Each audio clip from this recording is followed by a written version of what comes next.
하나님의 말씀은 사무엘하 15장 24절에서 36절의 말씀입니다.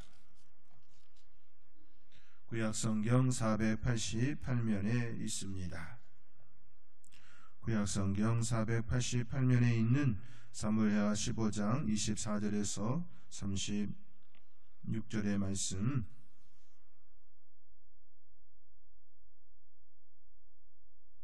우리 찾으셨으면 저가 한 절, 여러분이 한 절씩 교독하시겠습니다. 제가 먼저 읽겠습니다. 보라, 사독과 그와 함께 한 모든 내 이스라엘도 하나님의 언약궤를 메어다가 하나님의 궤를 내려놓고 아비아달도 올라와서 모든 백성이 성에서 나오기를 기다리도다.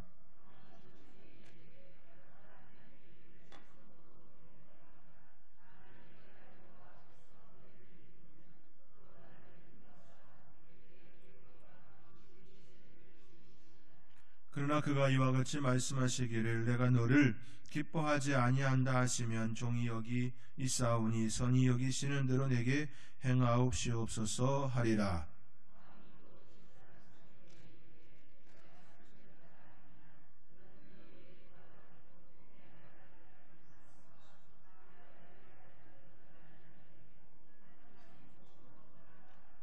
너희에게서 내게 알리는 소식이 올 때까지 내가 광야 나루토에서 기다리리라 하니라.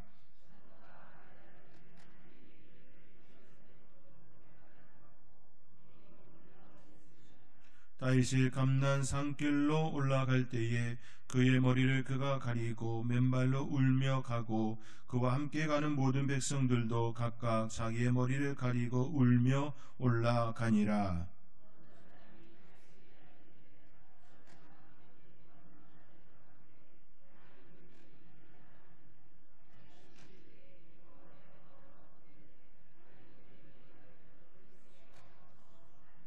다윗이 하나님을 경배하는 마루턱에 이를 때에 아렉사람 후세가 옷을 찢고 흙을 머리에 덮어쓰고 다윗을 맞으러 온지라.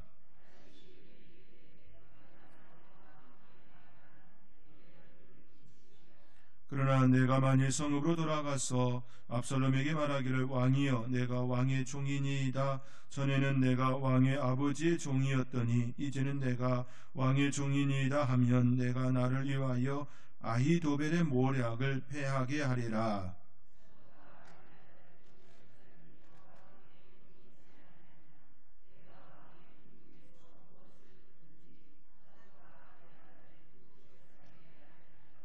그들의 두 아들 고 사독의 아히마아스와 아비아달의 요나단이 그들과 함께 거기 있나니 너희가 듣는 모든 것을 그들 편에 내게 소식을 알릴지니라 하는지라.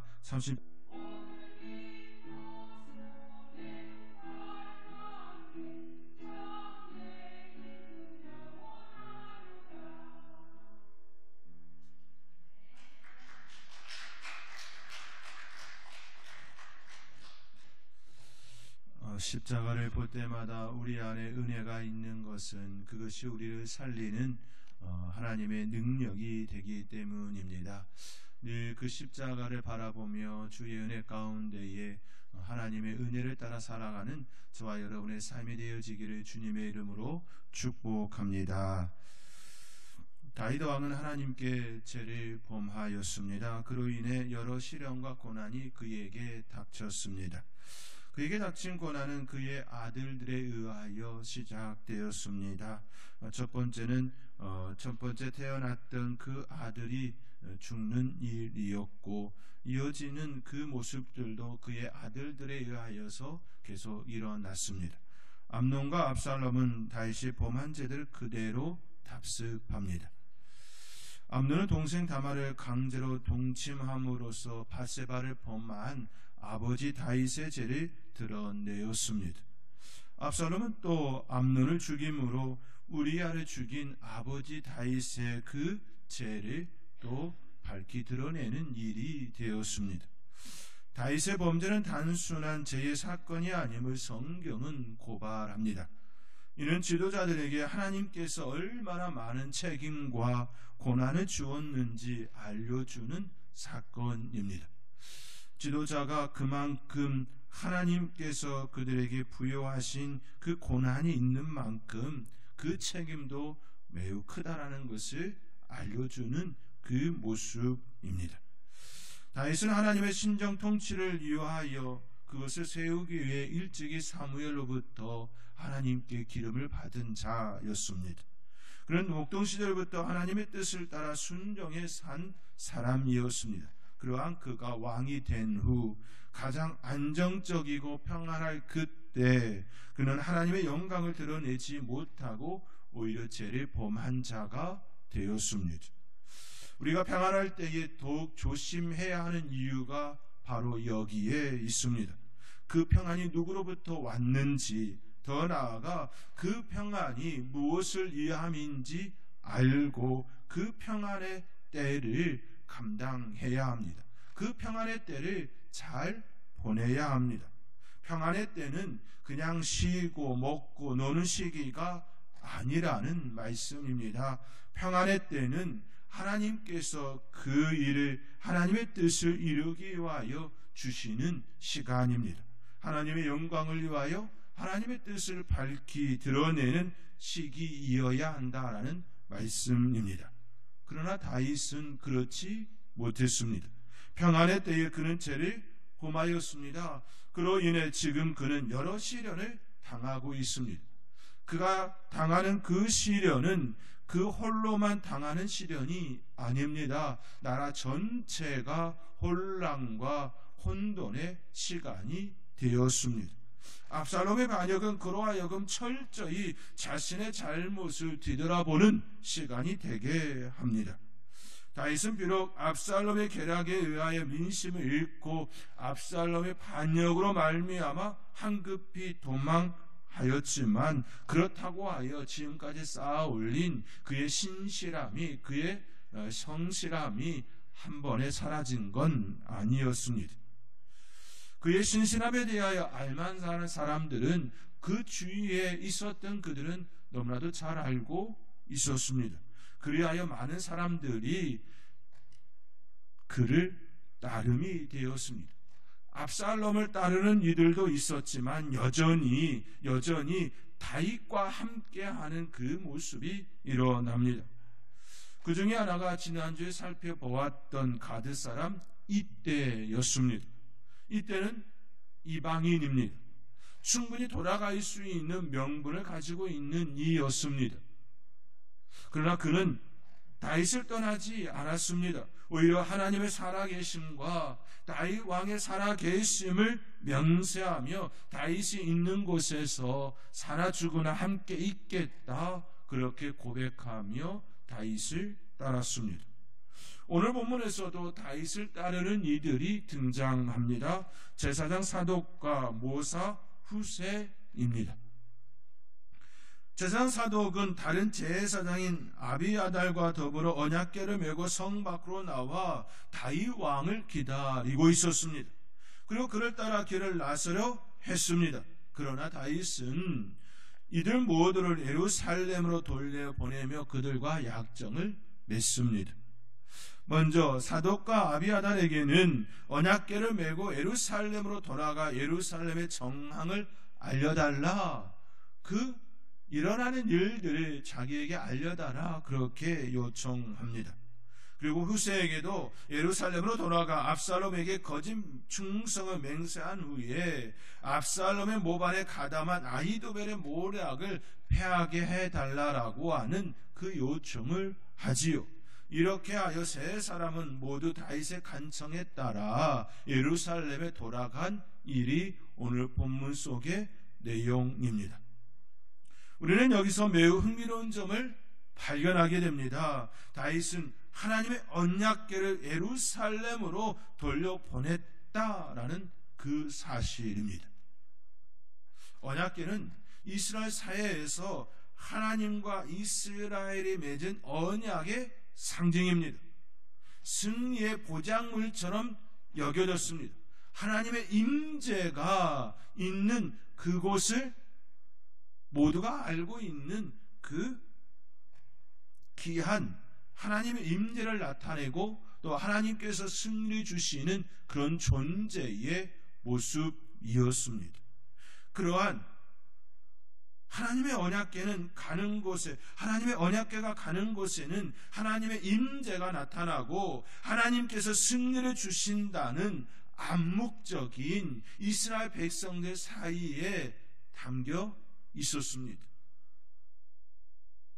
더욱이 이 언약궤는 다윗이 2번이나 시도하여 예루살렘에 옮겨올 정도로 신정 국가를 이루는 다윗에게는 매우 크나큰 의미를 지니고 있었습니다.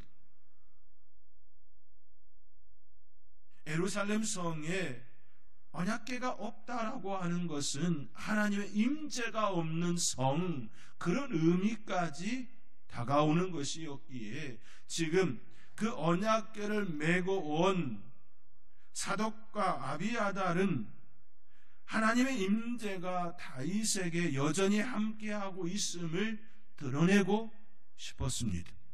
그런데 다윗은 그 하나님의 언약궤를 돌려보냅니다. 다윗의 이러한 행동은 쉽게 납득이 되지가 않습니다. 하나님의 임재를 상징하는 그 언약궤가 다윗과 함께 길을 나서는 그 모습을 이스라엘 백성들이 보고 또 회자되어진다면, 하나님의 임재가, 하나님의 영광이 다윗과 함께하는 것이구나, 그 생각이 더 깊이 자리하고 있을 겁니다.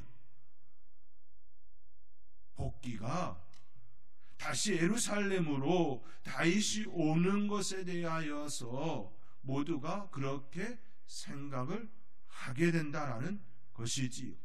그러나 그것을 다윗은 갖지 않았습니다. 오히려 언약궤를 예루살렘 성으로 돌려보냈습니다. 이것이 매우 흥미로운 점이라는 사실입니다.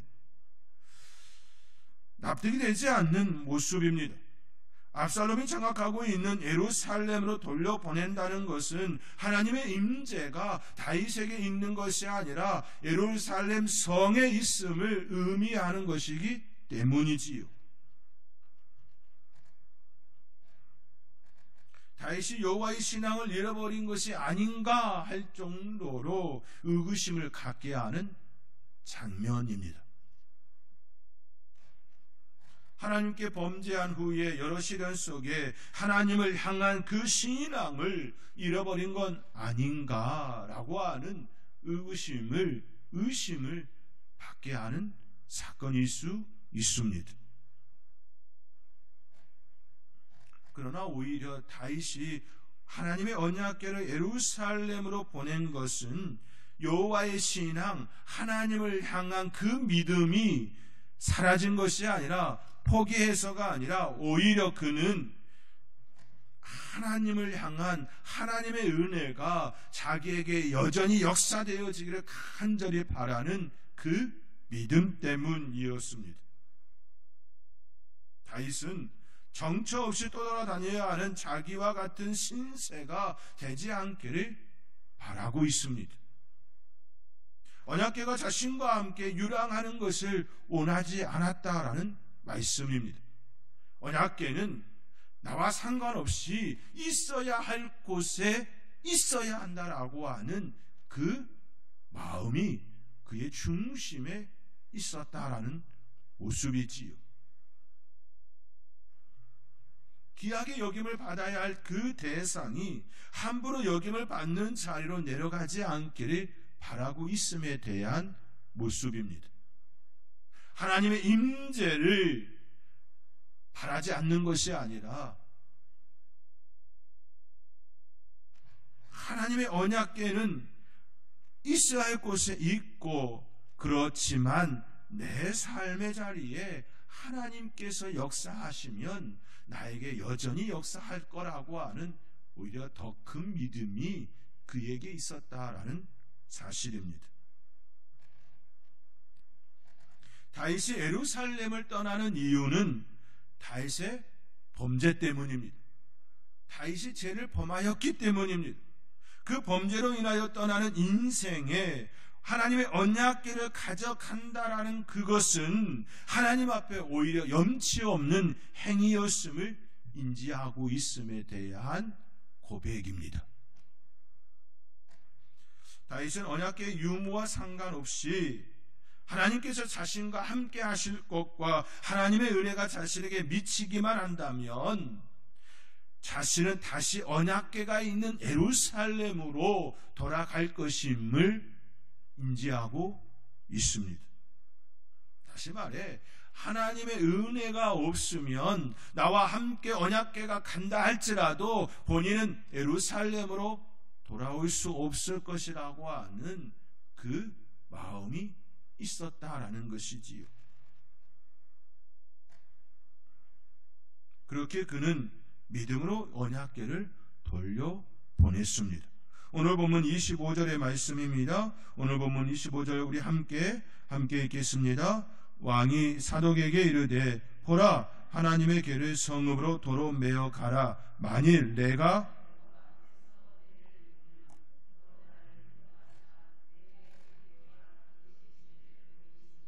아멘. 만일 내가 여호와 앞에서 은혜를 입으면 도로 나를 인도하사 내게 그 궤와 그 계신들을 보이시리라. 내가 여호와 앞에서 은혜를 입으면 도로 나를 인도하사 내게 그 궤와 그 계신들을 보이시리라. 이것이 바로 다윗의 믿음입니다. 벌을 받아야 할 사람이 벌을 받기 전에 은혜를 생각해서는 아니 됨을 다윗의 행동을 통해 우리는 배워야 합니다. 지금 다윗은 벌을 받는 중입니다. 벌을 받는 사람이 은혜를 먼저 생각하면 아니 되는 것이지요. 벌을 받는 사람은 철저하게 벌을 받아야 합니다. 잘못을 저지른 사람은 은혜를 생각하기 전 해야 할 일이 있습니다. 그것은 반성이고 뉘우침입니다. 회개하지 않고 은혜를 받을 생각을 먼저 한다면 이는 불안당과 같습니다. 하나님의 은혜를 바라는 사람은 늘 자신의 몸과 마음을 살피는 사람이 되어야 합니다. 은혜 받을 만한 그릇이 먼저 되어야 한다는 말씀입니다. 큰 집에는 여러 다양한 그릇이 있습니다. 큰 그릇도 있고 작은 그릇도 있고 예쁜 그릇도 있고 토박하게 생긴 그릇도 있습니다. 항아리도 있고 안에 예쁘게 담긴 그런 청자도 있는 것이지요. 토자기도 있습니다. 아무리 크고 멋있고 아름답게 생긴 그릇이라 할지라도 자주 애용하는 그런 그릇이라 할지라도 그 그릇이 더러우면 사용할 수가 없습니다. 설거지가 먼저입니다. 먼저 깨끗함이 먼저입니다. 우리에게 있어서 설거지가 무엇입니까? 우리에게 있어서 깨끗함이 무엇입니까? 그것은 회개입니다. 뉘우침입니다. 예수님께서도 제자들의 발을 씻겨 주셨습니다. 그때 베드로는 자신의 발은 절대로 씻지 못한다 강하게 반발합니다. 그 말을 들은 예수님은 내가 너를 씻어주지 아니하면 내가 나와 상관이 없다 단호하게 말씀하지요. 예수님의 말씀에 베드로는 발뿐만 아니라 손과 머리도 씻겨 달라고 요청합니다. 발을 씻어주겠다라고 하는 그 예수님의 그것을 거부했던 그가 이제는 손과 머리까지도 씻겨달라고 요청합니다. 그때 예수님께서 말씀하시지요. 이미 목욕한 자는 발밖에 씻을 필요가 없느니라 말씀해 주셨습니다. 우리는 예수 그리스도를 통하여 목욕한 자들입니다. 그렇다고 항상 깨끗한 것이 아니지요. 세상에 발을 딛고 사는 동안 우리의 모습은 늘 먼지가 묻습니다. 세상의 때가 묻습니다. 하나님의 뜻보다 세상 것이 더 좋아 보일 때 우리의 마음이 빼앗기기도 합니다. 또 세상 사람들과 함께 하나님의 그 뜻을 따르지 아니하고 그들과 함께 불순종의 자리에 있기도 합니다.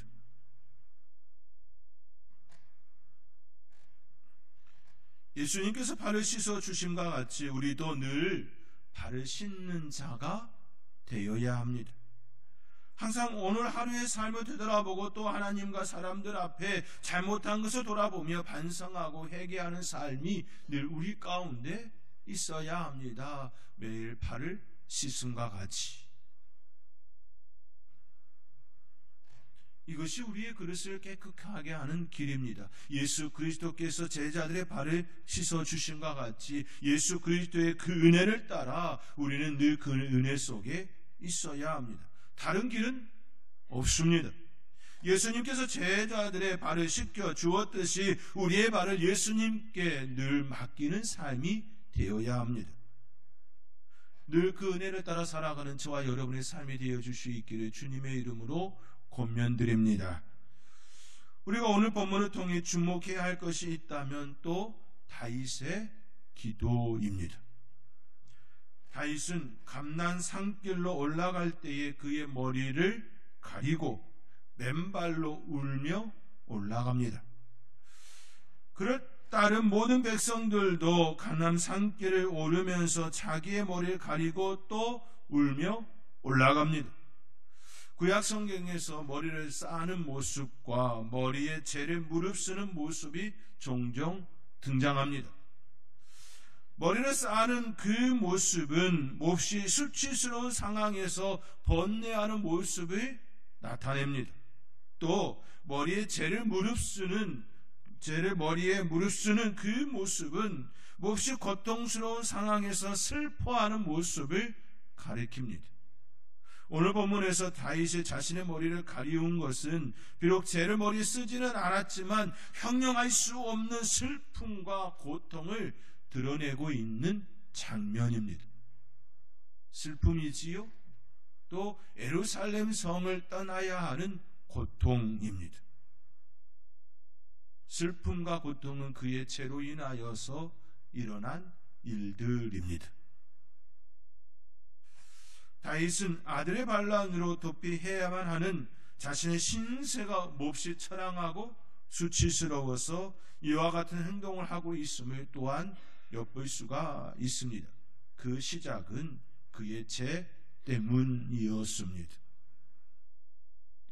이와 더불어 그는 맨발로 그 감난산길을 오릅니다.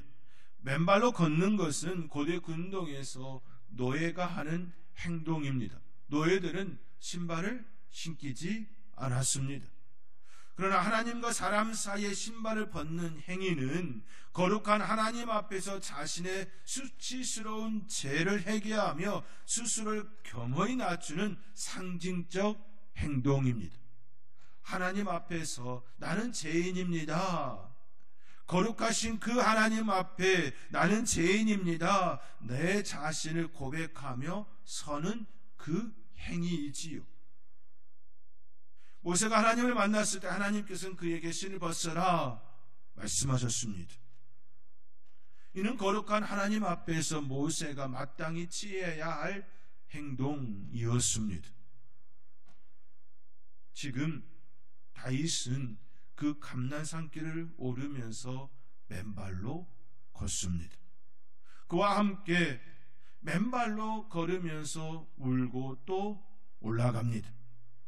자신의 처지를 울음으로 표현하고 있음을 엿볼 수 있습니다. 잘못된 선택과 행동으로 이처럼 다윗은 이루 말할 수 없는 시련과 고통의 마음의 짐을 지고 지금 오르고 있음을 나타내고 있습니다. 철저히 자신을 하나님의 은혜 가운데에 또 한 걸음 또 한 걸음 나아가고 있는 시간입니다. 우리가 하나님께 나아감에 있어서도 이와 같아야 합니다. 우리 모두는 하나님 앞에 죄를 지은 자들입니다. 어느 누가 감히 하나님 앞에서 당당하게 내가 죄가 없다 말할 수 있는 사람이 누구겠습니까? 이 세상에, 아니 온 인류에 지난 그 인류들 속에, 또 지금을 살아가는 인류들 속에, 또 앞으로 태어날 인류들 속에 하나님 앞에서 내가 죄가 없다 말할 수 있는 사람이 어느 누구겠습니까? 아무도 없습니다. 모두가 다 죄인입니다. 우리가 할 수 있는 일은 하나님의 은혜를 구하는 기도뿐입니다. 하나님이 필요합니다. 하나님의 은혜 가운데 살기를 원합니다라고 하는 그 고백 외에는 우리가 할 수 있는 일이 없습니다. 예수님께서도 감난산에 오르셨습니다. 예수님께서 붙잡혀 십자가에 달리시기 전 간절히 기도하셨던 곳이 바로 감난산이었습니다. 겟세마네 동산이라 불리는 그곳이지요. 겟세마네 동산이 바로 감난산에 있었습니다. 그곳에서 예수님께서는 땀이 땅에 떨어지는 핏방울 같이 간절히 기도하셨다. 성경은 증언합니다. 다윗은 감난산을 오를 때에 어떤 사람이 다윗에게 압살롬과 함께 모반한 자들 가운데 아히도벨이 있다는 말을 건네줍니다. 그때 다윗은 기도합니다. 아히도벨의 모략을 어리석게 하옵소서. 오늘 본문 30절과 31절의 말씀입니다. 우리 함께 30절 31절의 말씀 함께 읽겠습니다. 다윗이 감난산길로 올라갈 때에 그의 머리를 그가 가리고 맨발로 울며 가고 또 그와 함께 가는 모든 백성들도 각각 자기의 머리를 가리고 울며 올라가니라. 어떤 사람이